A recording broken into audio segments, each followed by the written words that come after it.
It's episode 13 of the MicroMuse, and today I have some important things to say. I have opinions, and this one was prompted by listening to a comedian called Grace Petrie, who is very good. She writes protest songs, and I was listening to her song yesterday on a podcast, on the Guilty Feminist podcast, and the song was basically "Occupy your own brain, or someone else will."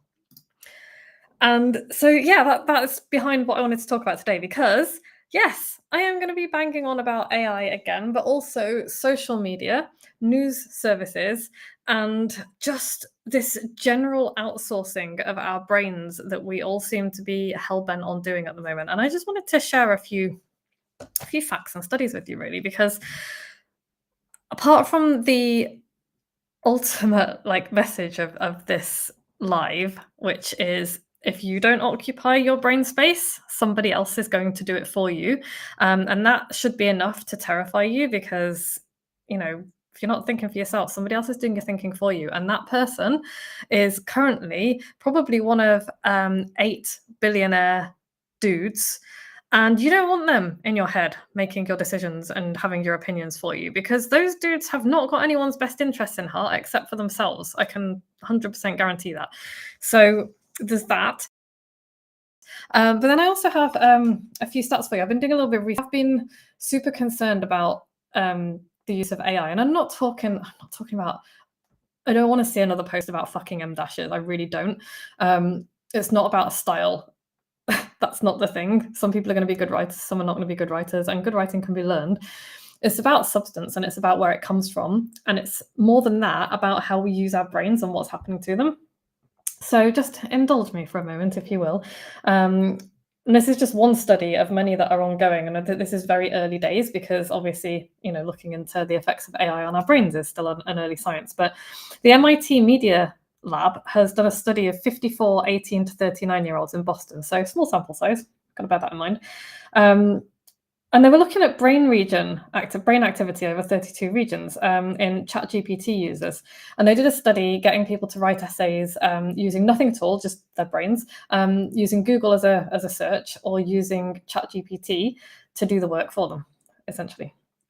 And what they found was really interesting and really alarming. It should be really alarming. The ChatGPT users had the lowest brain engagement of all, which probably doesn't come as a huge surprise, but they consistently underperformed. The people who use ChatGPT consistently underperformed at neural, linguistic, and behavioral levels. That should terrify people. Like, that's an underperformance in neural and linguistic, yeah, but it's then translating into behavioral issues as well. So I'm just going to leave that there.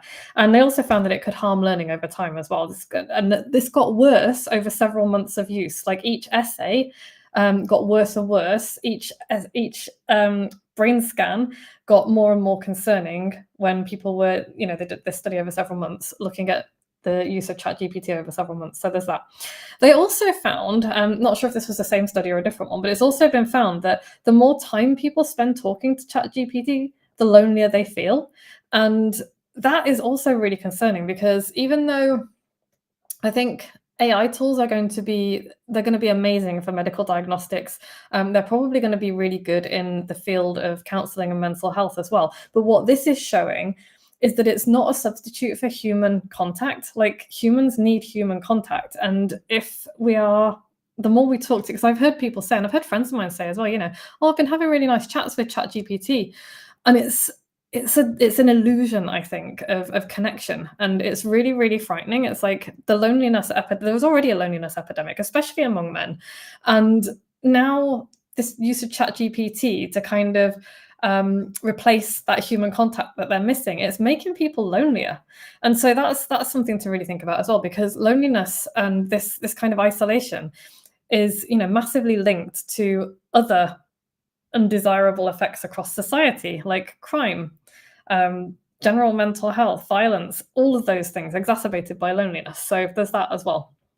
But they were also looking at essay that another group looked at another study looked at essays that were written with ChatGPT as well, and found that there was just no original thought in them at all, which shouldn't surprise us because the one thing that AI does really well is it takes the exact average of everything, and then mimics it. So, there's no original thought, and they came across as really soulless as well. And then when they did EEGs on this group, they found very low executive control and attention, which makes it even more important for people with brains like mine, for people with ADHD brains, because I see so many people with ADHD being like, oh, it's really helped me. I really struggle to sit down and get started. Tough.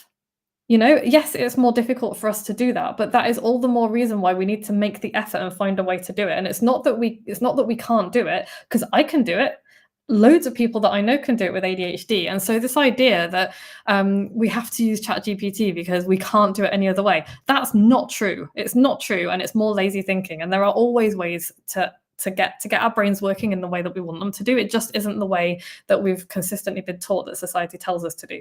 So even more important, because using these AI tools damages our executive control, our executive function, and our attention. And that's the stuff that we struggle with most. So if anyone is having trouble out there writing and doing the creative things, and it's feeling really difficult because you've got ADHD, I get it. Like, come to me and I can help you. I can help you do it without the use of any of these tools that are literally atrophying our brains.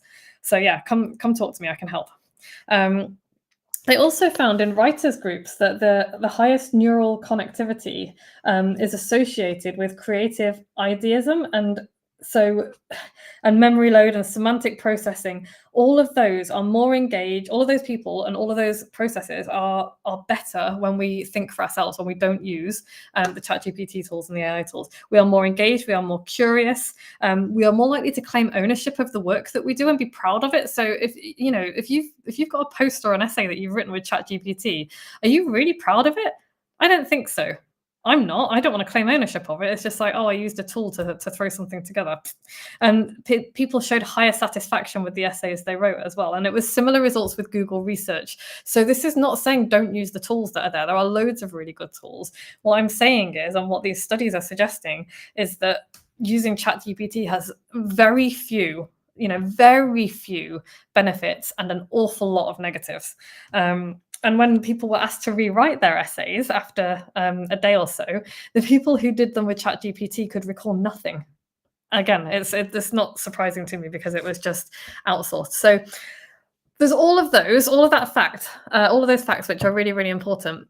But the main point that I wanted to make with this is that when we are using AI tools to write for us, we are outsourcing literally all that we are. Like, all that we are, all that makes us humans, all that makes us individuals, all that makes us unique. We are saying, I don't have an opinion on this, or I can't be bothered to have an opinion on this. I'm going to grasp one from over there. And that opinion has been pulled from the pool of the whole internet, and like a load of misinformation, disinformation, outright lies deliberately put there by the people who have a vested interest in lying to us.